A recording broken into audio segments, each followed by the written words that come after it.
कथावाचक सरल जी महाराज के मुखारविंद से कथा का रसपान कराया जा रहा है। जो दवा और दुआ राम कथा में मिलेगी वह दवा विश्व में नहीं बनी है। मनुष्य को अपने जीवन में थोड़ा सा समय निकालकर कथा का लाभ लेना चाहिए, जिससे वह व्यक्ति जीवन अपनी भक्ति एवं कार्यों में हमेशा सफलता पाता चला जाएगा। क्योंकि जो व्यक्ति अपने जीवन की नया भगवान की भक्ति में लगा देता है उसे कभी कोई भी बीमारी, दुख, तकलीफ की परेशानी नहीं आती। मनुष्य को अपने जीवन में एक घड़ी आदि में ही पुनियाद कथा में तन मन से कथा का लाभ लेना चाहिए।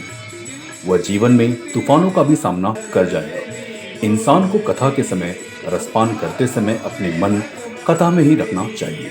संसार की मोह माया से कुछ पल के लिए भक्ति में लगाना चाहिए। वह मनुष्य अपने जीवन का ही उद्धार कर लेगा। सामाजिक चित्रण भी बहुत है। आज सनातन पर आघात भी हो रही है। सनातन पर हमारे बहन भाई जब कोई प्रश्न करता है तो हम उत्तर देने में अक्षम रहते। कारण क्या है? क्योंकि हम सती के भांति गर्वित होकर के कथा पर कोई विशेष ध्यान नहीं देते। कथाओं को हमने एक वृद्ध पक्ष में रख दिया है। कथाओं को सुन करके हम वृद्ध हैं, पुराने समाज के, ऐसा नहीं है। हम कथाओं से जीना सीख सकते हैं। एक कवि कहते थे, मुझे याद आया, कि हमें निज धर्म पर चलना सिखाती रोज रामायण। मानव जीवन के जो चिंतन हैं, मानव जीवन को जीना कैसे है, ये हमें श्री राम कथा सिखाती है। और कथा के अभाव में हमारे जीवन का पतन कैसे हो सकता है, ये श्री सती जी के चरित्र की कथा हुई।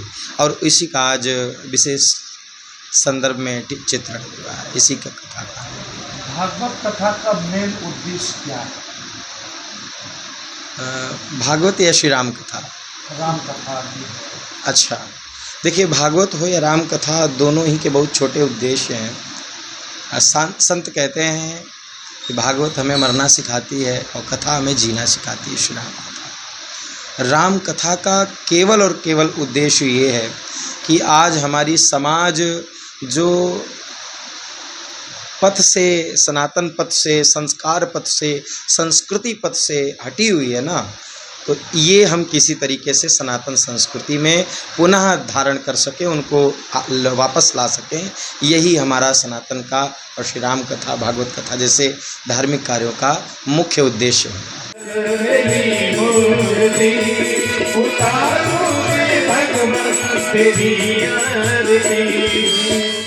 CEN न्यूज, देश प्रदेश की ताजा तरीन खबरों के लिए CEN न्यूज को सब्सक्राइब करें और रहें पल पल की खबर से हर पल बाखबर।